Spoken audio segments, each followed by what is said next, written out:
Hi, my name is Thomas Johnson, and I'm the founder and CEO of GetUpNGetFit Wellness Concierge. I'm also a C-suite advisor and investor, and you're listening to the How May I Serve You podcast, where I'm constantly on the quest to surround myself with the best coaches while learning how to better serve our executive clientele by asking them, How may I serve you? Today's show is sponsored by Get Up and Get Fit. And Get Up and Get Fit will be providing students with textbooks and school supplies in Cambodia in honor of our guest today, as well as our philanthropic mission to impact at least 50,000 people per year. Today's guest is Jerome Imhoff. Jerome, how are you doing today? I'm doing well, Thomas. How are you? I'm doing amazing, amazing. Great. So, spiritual life coach and career coach Jerome Imhoff started his practice in 2009. After 10 years working in the employment service industry as a recruiter, vocational counselor, and job developer, Jerome is a dedicated student of A Course in Miracles. His work focuses on leading clients to embrace their connections to the divine. Ooh, that sounds esoteric, Jerome. Not so esoteric, but yeah. Yes. So Jerome, so I want you to tell us your story. Tell us a little bit about yourself, the 2 minute version. How you got started? Where you from, man?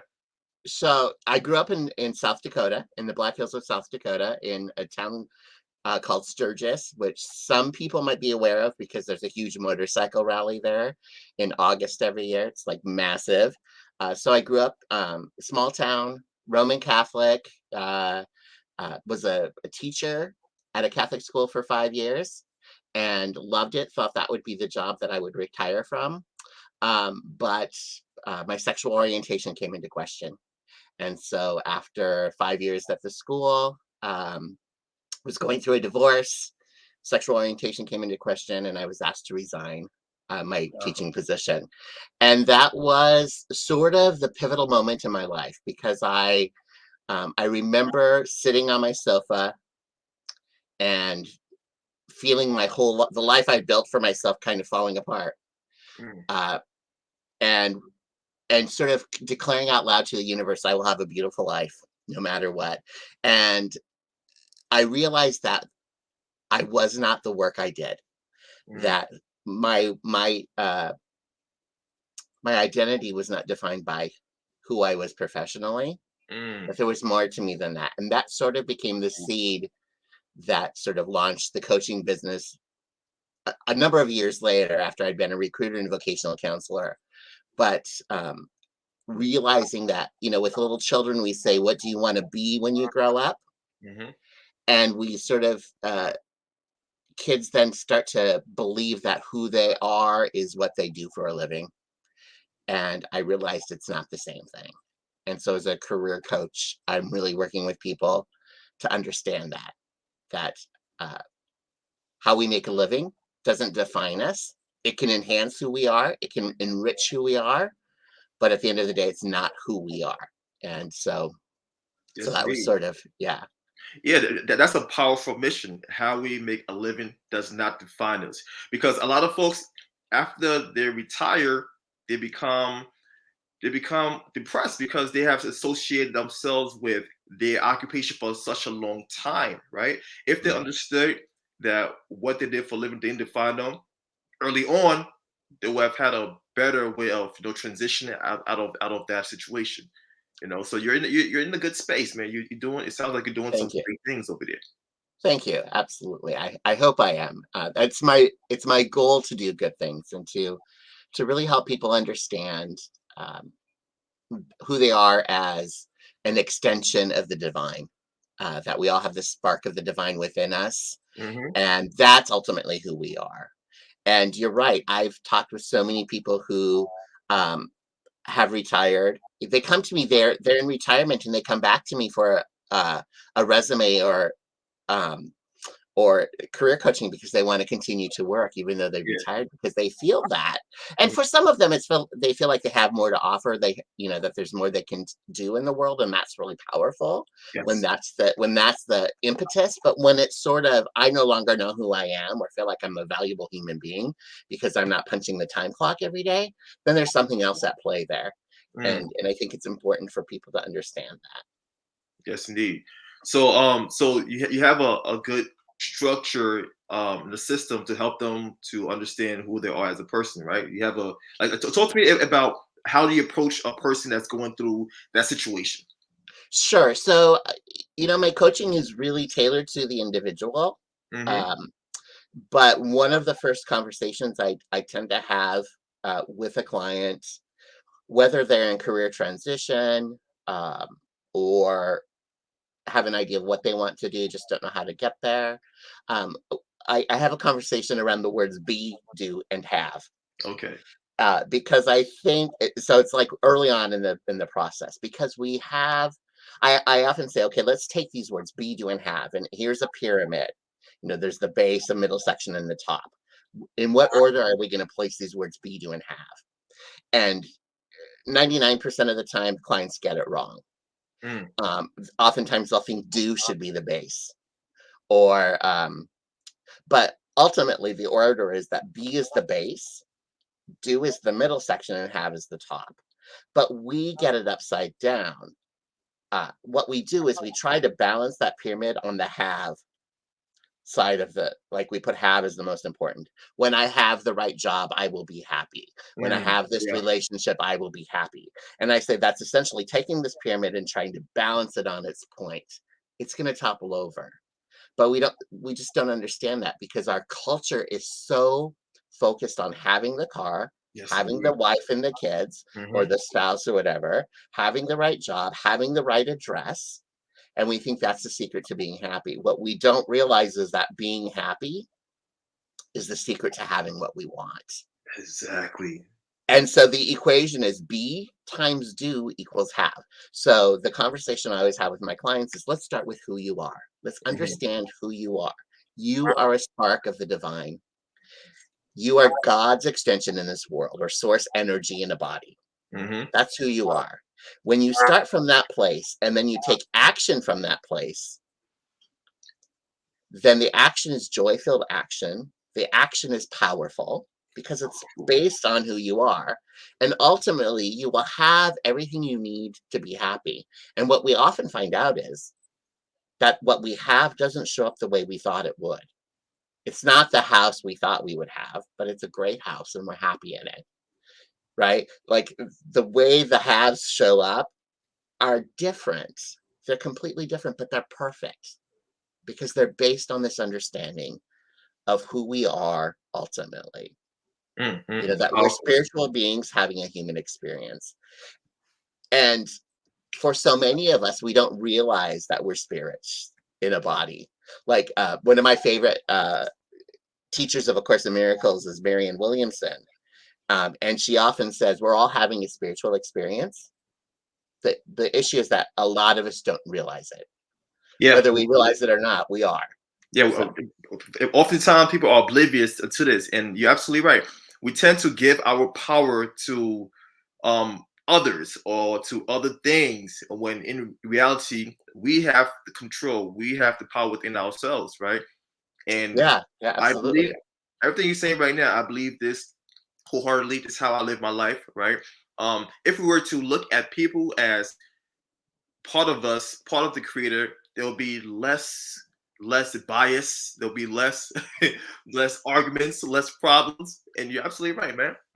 Right. Well, and that's one of the fundamental principles of A Course in Miracles is that there's only one of us here. We're all one. We're all connected. And the Course says in many different ways, but ultimately it says you think you have many problems, but you only have one problem, and that is your belief in separation. It's Mm, not even that we're separated. It's our belief that we are separated from God and from others. mm, And, to kind of piggyback on what you said, um, when you understand that this person who I'm ready to attack or argue with is an extension of is me, then we we totally shift our energy because it's like anything I do to you, I'm doing to myself. And there's always this fear of retaliation. If I hurt you, you might hurt me back. And hmm. even if you don't actually hurt me back, I'll feel like you have because I believe you will. It's a defensive mechanism. Yeah. So when you can go through your life, and I don't do it well all of the time, right? Because we're so human. But when we can go through life realizing that every person we meet, as Ram Dass, I think it was Ram Dass said, everyone is God in drag. So if we believe that everyone we meet is an extension of God, an extension of who we are in a different body, and every encounter is a holy encounter, Yeah, then it's different. Then we approach life differently. yes, indeed. And this is why unity will always be greater, opposed to the divide and conquer strategy. People fail to realize that a lot of things are by design, right? Hmm. In order for you to conquer a person or people, you have to divide them, right? You have to create chaos, because that's the easiest way to disrupt a person, right? It's the Yeah, easy way to yeah. control a person. You have to get them away from everyone else. You have to make them think that they're either better than, or they're less than, or there's a problem. Right, So that's right, yeah. conflict. Yeah, but listen, we could go down this road, because this is something I'm passionate about. We go down this road, forever. But Jerome, who do you Sure. work with primarily? Who do you coach? Yeah, so my clients tend to be like managers, upper level managers, directors, um, some executive level people. They tend to be people who are not so much at the beginning of their careers as people who have established a career and are sort of moving up that ladder of Okay, success. And and for me, it's important. Um, I love to work with people who, as they're sort of moving up that ladder, so that we can put all of these fundamental principles in place. got it, Um, got it. yeah, because I think then the happiness and the success really um, tends to kind of fall into place because uh, you know, they're starting from that sense of be, right? We're not Yes, human indeed. doings, we're human beings. But I have, it's funny because it really runs the gamut, of people who are in transition, or people who I've worked with a lot of clients who have traveled that ladder of success, and they're reaching the pinnacle of their success, like they're getting there. Yeah, and I'm pretty sure And that they're then they're much saying, more fulfilled too. why, what was that? So I'm pretty sure they're much more fulfilled. They feel like they should be fulfilled, but they're not happy. And so a lot of times that's what we're working on. It's like, I've done everything I'm supposed to do. I've gotten this promotion, and I'm feeling like I'm being swallowed up by the job. And I'm going home exhausted. I don't have work-life balance, or work-life integration, as we Integration, call it yes. these days. Yeah. I don't have that. My family is suffering. All of the things I thought I was supposed to want, I have. Why am I not happy? Mm, And so mm, mm. that's the conversation. There you go. So with that being said, what's your coaching style? Like when you're working with these individuals, what's your coaching style? The style that you put them through, all right? Walk me through that. Coaching style. So it's all very I don't have anything that's prescribed, or it's sort of cut up, like no cookie cutter solutions, There you go. right? Because I don't think anybody falls into a cookie cutter situation. Um, Clients tend to work with me for 4 to 6 weeks because I 6 weeks is sort of the max, and then we can revisit working longer. But I don't want anyone to feel like they don't have the tools themselves. So in 6 weeks, I'm going to give people the tools they need to be successful. My and as you know, my coaching is it has a spiritual bend. So we're talking about things like um, how to develop better communication, Okay. how to develop personal practices, whether that's meditation, journaling, um, those sorts of things. How to define uh, goals, like really putting down goals on paper and writing a personal life mission, like a Mm, mission statement for your life. okay. And so I have to tell you, like, I kind of fell into this coaching, life coaching and the career coaching by I was writing resumes, and then people were wanting help with managing their careers. And so I was doing those things. And what I discovered is that everything is sort of related. So we're talking about their life goals. And I'm not sure that I'm totally answering your question. And if I'm not, please forgive me or stop me. Uh, but what I when I sit down with a client, what I want to know is, do you have a life plan? Do you have a sense of what you want, where you want to be at the end of your work career? Like, what's the legacy you want to leave? Have you defined that? So it What are sounds the like you things? yeah, so Jerome, it sounds like you're asking like the in-depth questions, the question that made them kind of sit back and think, oh, have I developed that yet? Have I been able to get to that part of my life? So it sounds like you're asking the right questions. It's all about the questions we ask, right? Oh, absolutely. And I look at, like, my father was a lovely man, and but he had this notion that life is about working really, really, really hard. And then hopefully at the end of that working really hard, you can retire and maybe have a happy life. I don't think that he ever got in touch with, and he was a different generation, of course, Hmm. with those bigger questions like, who am I? Who am I? Who do I want to be in the world? How do I want to show up for people? How does my work enable me to be a better human being? Um, and I saw him work really hard, come home, sit in his chair, read the newspaper, watch television, and that was his life. And I never really knew, what are you passionate about? Like, what's your Mm. passion? And one of the questions I ask my clients, the very first thing is, if you could do anything with your life, you could make your living any way you wanted, what would it be? The most profound question we can ask ourselves on a daily basis is, what would I love? What would I love? What would I love to do today to make this day one of the best days of my life? What would I love to be doing every day from 9 to 5? And many, many times it has nothing to do with what they're currently doing. You're absolutely right. Yes, indeed. Jerome, the thing is, it's like as children, right? We have this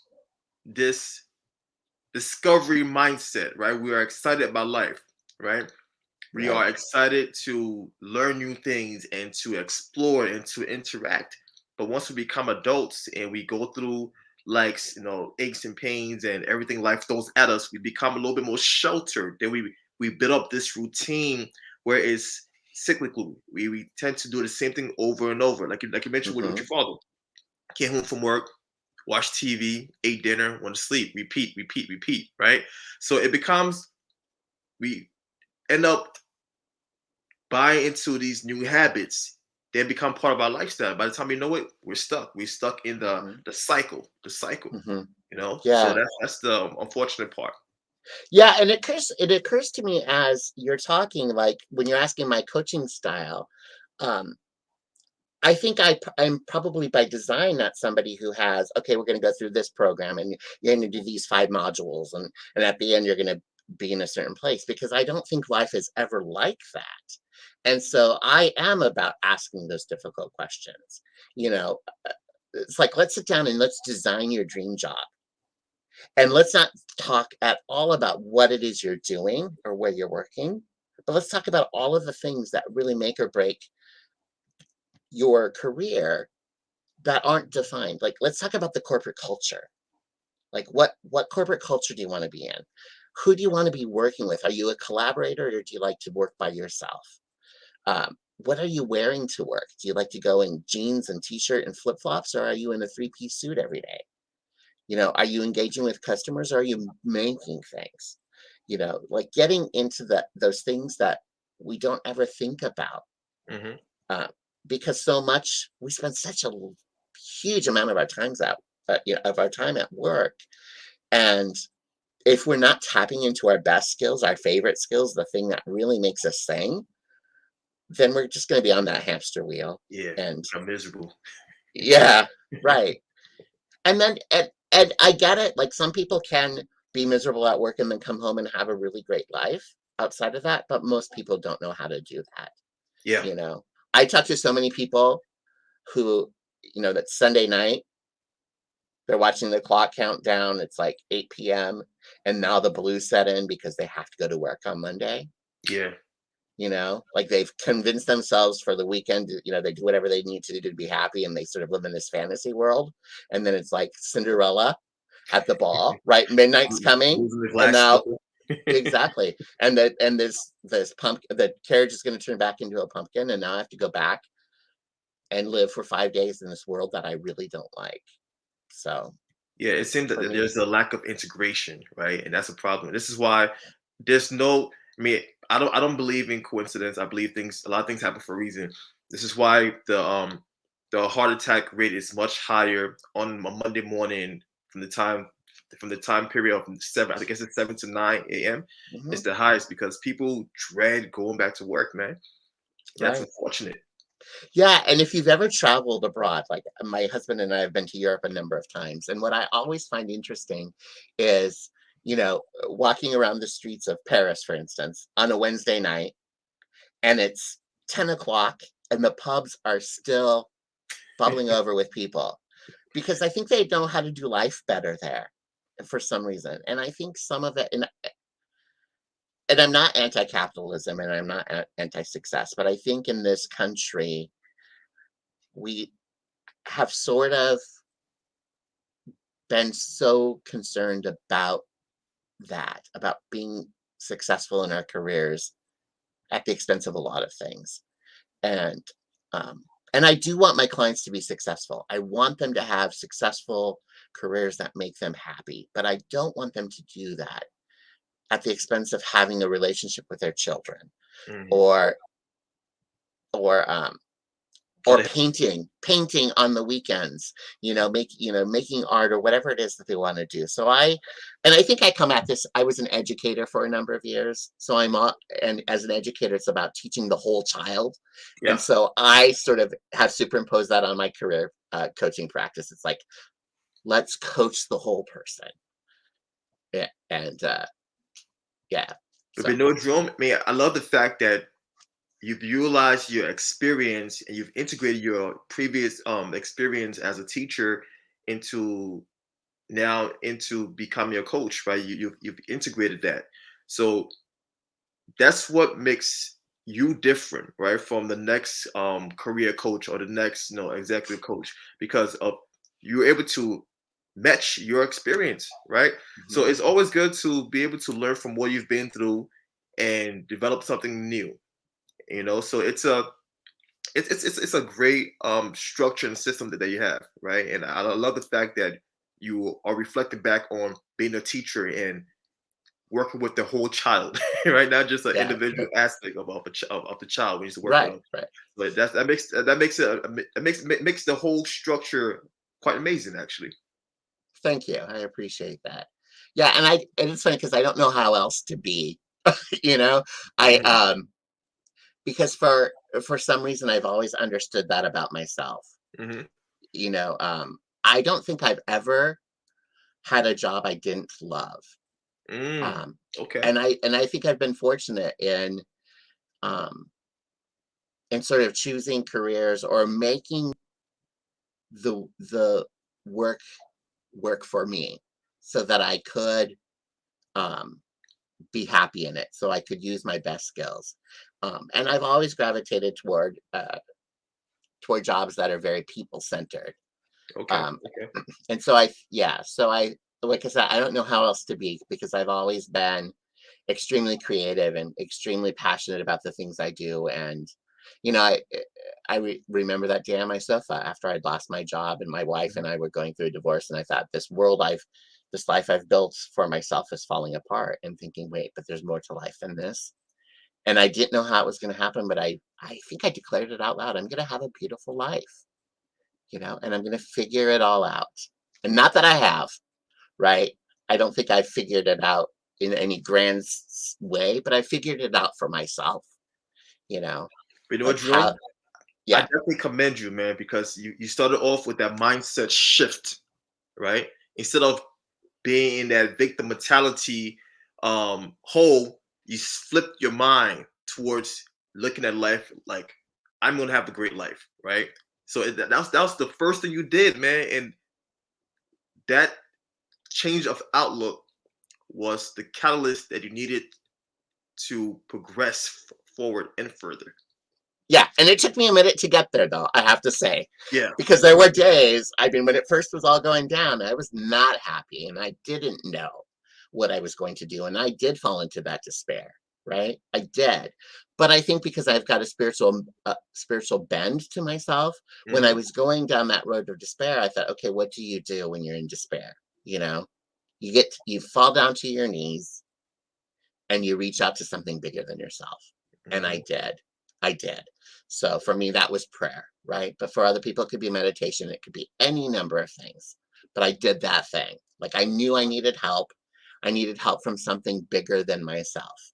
The Course in Miracles talks about that we tap into a thought process that's more advanced than our own, right? A miracle is a shift in perception. So I was, I didn't have this prayer then, but it was sort of like, I'm willing to see this differently. I'm willing to see this differently. And so I did. And it's funny because when I look back on that time now, there's such fondness with which I look at that time, because it was a shift in perception, and there was a shift in energy. And so much of my personal growth came about because of that.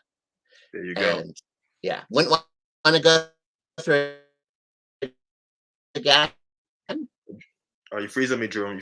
You're freezing on me. But I'm glad I did. I needed that. That was the thing that came back. Yeah, we're back. Okay, Yeah. I'm so sorry. I'll make sure I hear every single word, because you're hitting some good points right here. Well, so and I have to. I live just outside of Palm Springs, and we have really heavy winds today, like really heavy winds. So no worries. Well, so yeah. okay, so Jerome, what drives you, man? Because you seem, you're working in a place, in a space where you're creating change. Is that what drives you? I think 100%. What drives me is connections with people. Connection. Okay. Connection with people. I like, we had a conversation some weeks ago, and then decided to record this podcast. I love that initial conversation. I love getting at the heart of who people are. I love helping people, make it either helping them change their lives, or helping them see that there's a possibility that they can change their lives, helping them look at themselves as unlimited. I love helping people. One of the conversations we have early on too is, people come to me and they're wanting to change their career. Maybe they've been laid off and they feel that despair. And I'll say, I get it. It's scary, but it's also really exciting, because guess what? You get to choose what's next. You get to choose. You get to call all the shots. And we can look out there and think there's competition and chaos and all these things. You might see those things. That's possible. I look at it and say the possibilities are endless. There you go. There is endless possibility, unlimited possibility. Which of the things are you most excited about exploring? And let's explore without any rules. Let's not think we can't do that. Yeah. Because a lot of times people, I couldn't start my own business. Why can't you? Why? Why can't you? Why can't you do the thing you've always dreamed of doing? I want to be a consultant. I want to work for myself. Why can't you? Let's figure out all the ways you can instead of all the reasons you can't. Exactly. Yeah. And just the fact that you come from a place of empathy first. You approach them from an empathetic state. Then you go towards the mindset shift by asking the right question that makes these individuals really reflect on their thought process. Right. So those two things right there are extremely powerful, especially when a person is transitioning. Like I said, we could have this conversation all day. All right. So Jerome, are you currently working on any new projects that you would like to share with us? Any new projects. So I just I did write a book called Discover You, and it's a Jerome, we lost you there. Can you repeat that? I'll make sure we got your book down. On my website. It's sort of self-published as a PDF. So Jerome, can you Okay, are we repeat back? that? Can you repeat your Yeah. book title, So your website? yeah, it's called. So my website is the Resume Shop Inc. INK.com, and I've written a handbook or workbook for job seekers called Discover You, Okay. and it's available as a PDF on my website for purchase, and it's sort of an out of the box job search manual. Okay. It's handwritten, so it's written in my own hand. It's got illustrations that I did myself, and it's all about leveraging creativity and the creative side of the brain, thinking outside of the box, thinking about possibility. It was a labor of love. I started writing it probably 4 or 5 years ago, and then had sort of that spark of inspiration and finished it over the course of like a week Oh wow. because I wanted to get it done and get it out there. So There you go. um, yeah. So, and I've gotten really great feedback from it. People are like, it's fun and it's totally different. So there's that. I also record 2 podcasts. Hmm. One is called Manifesting Brilliance, Living Your Authentic Life. So that's about my spirituality, spiritual coaching. And then I do a podcast with a friend of mine and a colleague, Judson Walsh, and it's called Up Level Your Career with Judson and Jerome. Nice. And so we talk all about career things, how to show up in your excellence at work, how to network, how to network in your job for a promotion. So all kinds of different aspects of career search, and that's been a lot of fun. And Judson is a genius; he's really brilliant. So it's fun to have conversations with him about these things. Um, Sounds awesome. Make sure everyone that's listening right now tune in to Jerome's podcast, both of them. Okay, make sure to tune in big time. So Jerome, if someone were to inquire about your services or just want to get to know you more, right, Jerome more, where can it find you? So again, the website is the Resume Shop Inc. INK.com, and also manifestingbrilliance.com. And they can email me at manifestingbrilliance@gmail.com. Um, and I'd be happy to do have a exploratory session with somebody or answer questions. A lot of people reach out to me and they just have 1 or 2 questions, or they want someone to review their resume, and I'm always happy just to do that. You're not going to get any sort of hard sell from me. I always feel like I'm a resource, and I want to give people value. So I love engaging with people. And then if it makes sense to have a bigger conversation and move forward with a coaching program, I'm open to that too. But I think the teacher in me is always about how can I help you? When I was a recruiter, it was so funny because my boss, my recruiting job, I actually went to work for a friend. He was the branch manager. And he would say to me, "Your interviews take too long, Jerome. You need to get them in and out." And Mhm. and he said, "You're always wanting to help these people." He said, "They're candidates and we need to be able to just we were a temp agency, right? Get them out on a job." But I was helping the clients, the associates come in. I was helping them rework their resumes or practice for an interview or whatever. And he's like, "No, you can't be doing that." So I've always had that altruistic sort of way of being. Um, Providing value up front, and that's it. exactly. It seems like it's genuine. It's embedded within you, right? So that's awesome.